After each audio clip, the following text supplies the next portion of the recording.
Hello, my good friends. How's everyone doing today? It's not too breezy. It was a little sunnier earlier, but I decided to come outside and make a video. As the breeze picks up, the camera looks like it's moving back and forth. Anyhow, I'm going to try to get through this without too many delays or too much rambling. This will be an herb video specifically. And I wanted to start off by talking about a specific herb, Rhodiola. Now, I've been asked several times by my customers, as well as just, friends I have, people that I've talked with online on various herb chats and whatnot, about Rhodiola. And it seemed like a fascinating addition to my arsenal. So, long story short, I ordered some extract, and for the last few days I've been taking it. And I found that it has some very adverse side effects for me personally, which is probably a combination of that with caffeine, or it could be, at the moment I'm fine, but earlier I noticed that I was feeling a little bit nauseous and a little bit edgy. And this happened yesterday too. And the only thing I could chalk it up to was any of the new things I'm taking, which is licorice extract or rhodiola extract. But I also took some turmeric piperine, but I've taken that before and it's never been a problem. So today I only took the rhodiola extract and confirmed that I'm pretty sure that's what it was. Now, it's a mild stimulant, and I think that this herb can be a fantastic addition to everyone's, herb arsenal. So I'm going to go ahead and read the notes I took on it so I can get to the point. Rhodiola extract, I call it Viking juice. It's also known as Arctic root or golden root. The Vikings used it as to give them strength and stamina in their hunts and whatnot. And there are a lot of facts and figures and a lot of unknowns on rhodiola. But one thing that's important to remember is that rhodiola from China or from, say, Norwegian area or the Arctic area, and ones from down in India, where a lot of, people grow them in all three different areas, they're going to have different contents of compounds. So what you're after in rhodiola is the rosavins. The SHR-5, that's considered the standard for extract of rhodiola, and that's 3% rosavins and 1% salidrosides. Now, the stuff I got is 2% rosavins, but it's still strong. Here's what I'm thinking. It comes with a serving size of, I think, 300 milligrams in one of those little spoons. Now, my thinking is, well, I'll just fill a capsule and take it, and that's what I did for 2 days. It was about 400 to 500 milligrams in a capsule. That's a half a gram, that's not very much, and I've taken that much of tons of herbs and never had an issue. But along comes this one, and it definitely has a different effect.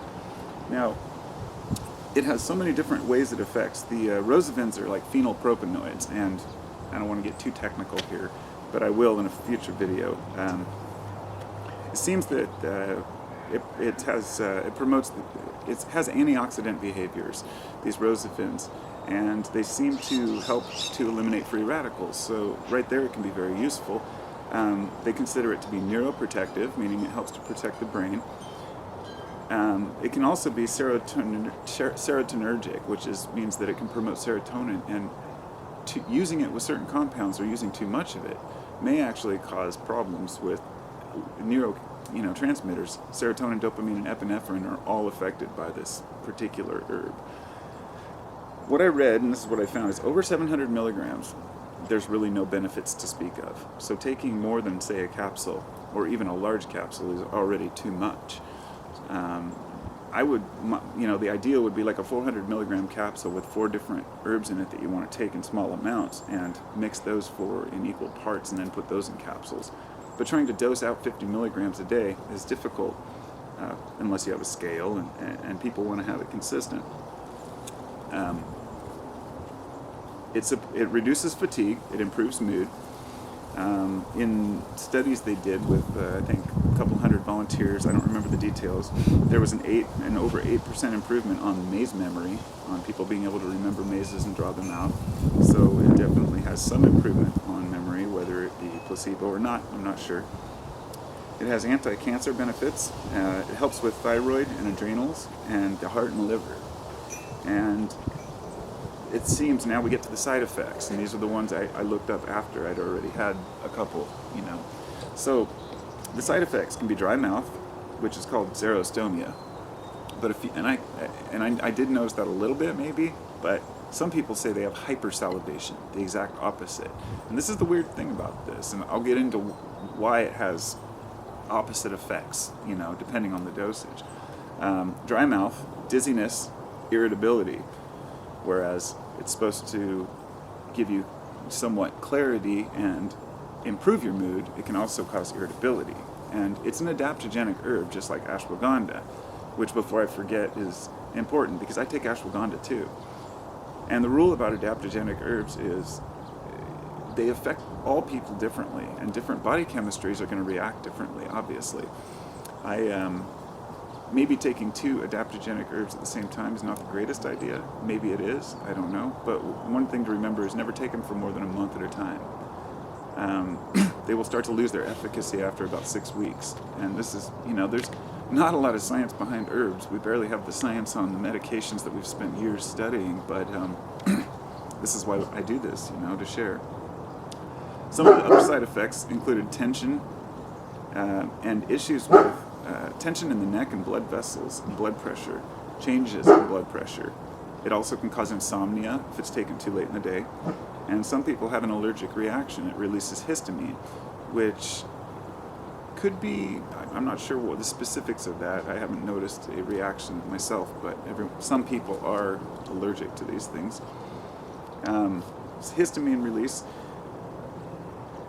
It promotes oxygen in the brain, and a lot of herbs do this. They allow the brain to utilize more oxygen, which is important because what we're doing is using ATP production, which is how we get our energy, is a process that requires oxygen in order to oxidize and to take these electrons off the cell, off these atoms basically, to give us our energy. So the more air we have, the more oxygen our brain has, the more we can process. However, it's good for many people, but it's bad for people with mania, psychosis, depression, or mental disorders, because more oxygen in the brain can actually mess with their neurotransmitters in a way that's undesirable. And that's something I wasn't aware of until today, so I think that that's important, because we take a lot of these oxygenating herbs, and for somebody with a mental disorder, that might not be a good idea.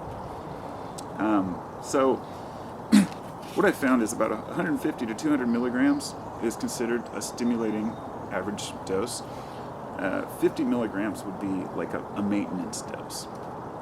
And when I was reading about this, it seems to compete with L-theanine, which promotes alpha brain waves.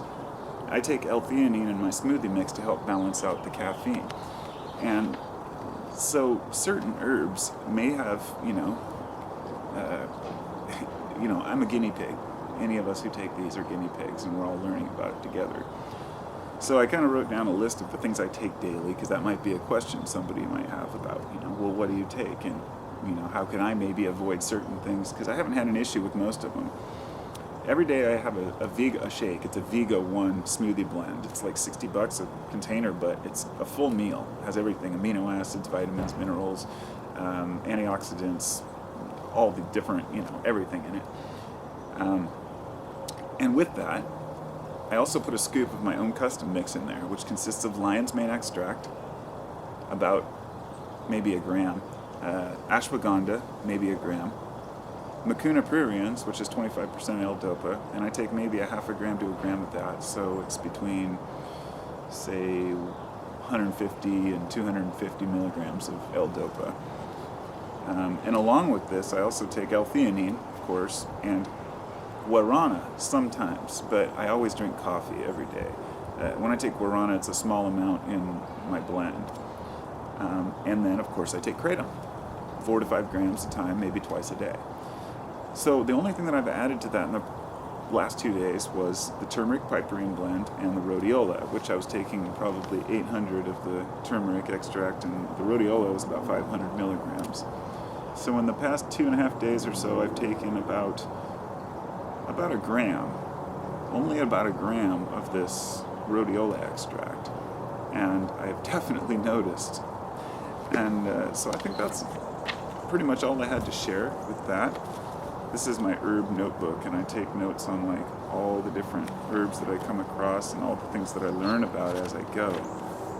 It's like my journal, of curcumin, rhodiola, licorice root. The only other one I got was, and I wanted to do a separate video about this, but make sure the camera's still going. I figure while I'm doing this, I kind of wanted to show this prop too. These are some seeds that I put.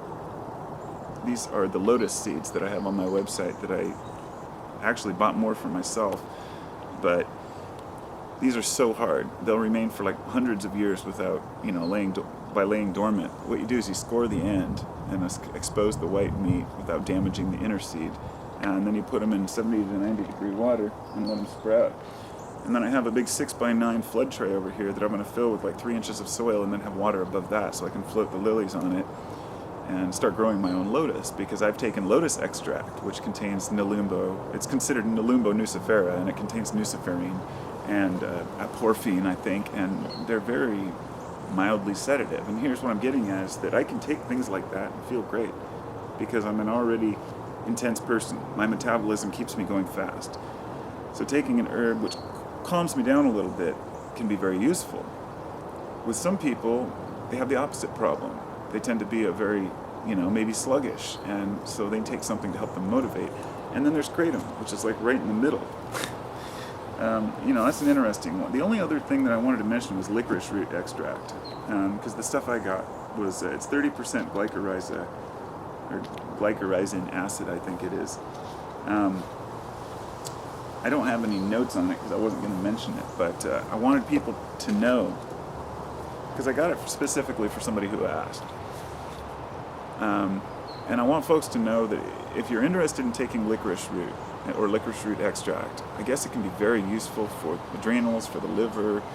It can be a tonic to help really cleanse the body, and it seems to help with hepatitis, because it seems to suppress the enzymes that increase some of the side effects of hepatitis. I'm not sure how it works in the specifics, but you can look into it.